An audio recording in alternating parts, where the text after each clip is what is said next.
कहा जाता है पत्रकारिता लोकतंत्र को बनाए रखती है। ये प्रगतिशील सामाजिक परिवर्तन के लिए ताकत है। इसी कड़ी में फिल्म सिटी नोएडा की मारवा स्टूडियो में 3 दिवसीय 13वीं global festival of journalism and AVGC Noida के दूसरे दिन के दूसरे सत्र में भारतीय मीडिया में मानवीय रुचि की कहानियों का अभाव विषय पर चर्चा की गई। भारतीय संस्कृति के अनुसार दीप प्रज्वलन और गणेश वंदना के साथ कार्यक्रम की शुरुआत की गई। कार्यक्रम में doctor Sandeep Marwah, festival president ICMEI, chancellor AAFT university of media and arts, Kim Myong Chol, Avital Barak, Ravi Ipputri, Arijit Bhattacharya, Soumya Chaudhary, Raisuddin Rihan, Asif Iqbal, Manish Sharma मौजूद रहे। कार्यक्रम में उपस्थित सभी अतिथिगण का पुष्पगुच्छ भेंट कर स्वागत किया गया।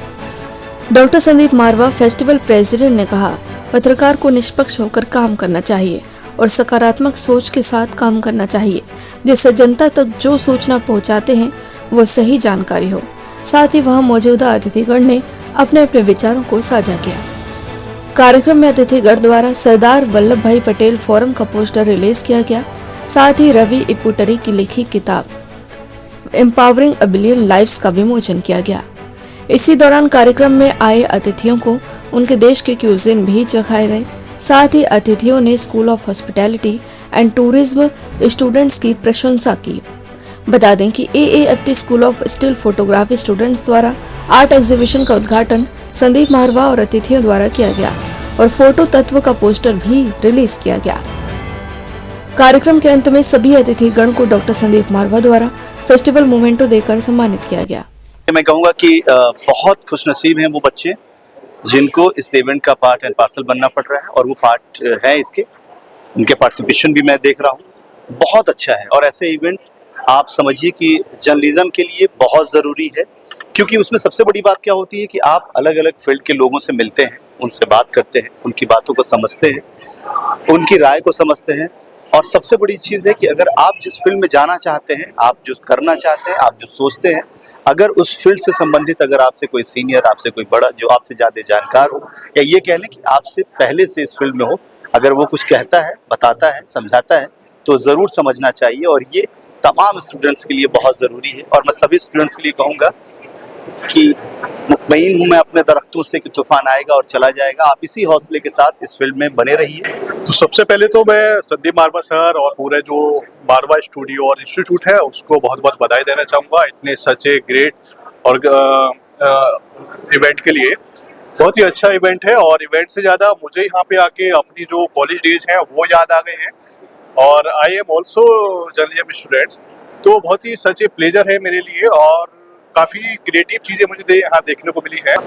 नहीं, बहुत अच्छा इवेंट था ये मिस्टर मारवा जी का। एक्चुअली मैं फर्स्ट टाइम ऐसे किसी इवेंट में एज ए स्पीकर आया था, तो but being into the field of entertainment, तो ये टॉपिक मेरे को अच्छा लगा कि जो उन्होंने बोला था कि ह्यूमन टच जो आजकल मिसिंग है, तो ये मैं इसलिए स्पेशली इस टॉपिक के लिए एज ए स्पीकर आया था कि मतलब ताकि मैं मीडिया को अपना पॉइंट ऑफ व्यू बता सकूं कि आप जो अपने कल्चर से हट के आप कंटेंट को वायरल करते हो, या TRP जहाँ से आपको मिल रही होती है, आप उस कंटेंट पे ज़्यादा ध्यान देते हो।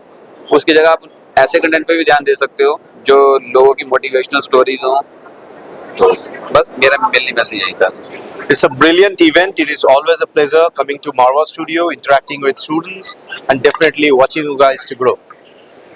Loved it. सर AI से रिलेटेड क्या कहना चाहेंगे? AI ने जर्नलिज्म को बहुत चेंज कर दिया है और अक्सर AI पे ज़्यादा रह रहे हैं, तो उस पे क्या कहना चाहेंगे? This is a future. It was always a future. Only factor is we didn't understood the power of Gen AI. So maybe India is little bit of 6 months delayed integrating the Gen AI part.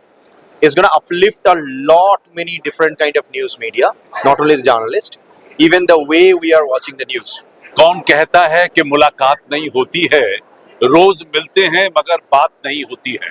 हकीकत तो ये है कि मशीनों का इस्तेमाल हमारी रोजमर्रा की जिंदगी में इतना ज्यादा बढ़ चुका है कि हम जो ह्यूमन टच है, जो इंसानियत है, या जो एक इंसान के दूसरे इंसान तक जो इमोशंस पहुंचती थी, वो अधूरी रह गई हैं। और उसी को आज लेकर आज हमने यहाँ जर्नलिज्म को जोड़ते हुए चर्चा की है।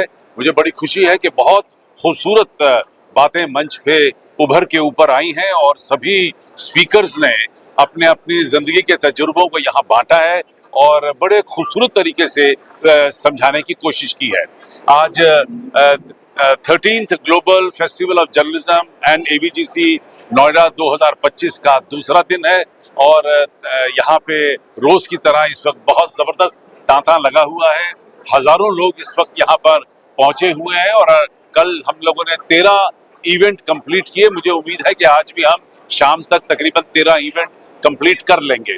और सबसे मजे की बात तो ये है कि इस एडिशन के साथ ये एकमात्र ऐसा फेस्टिवल बन चुका है जो दुनिया में सिर्फ अकेला है और इसकी वजह से इस पूरे फेस्टिवल की जो महानता है जो वो बहुत ज़्यादा आगे बढ़ चुकी है और दुनिया भर से लोग इस फेस्टिवल के साथ अब जुड़ने की कोशिश कर रहे हैं।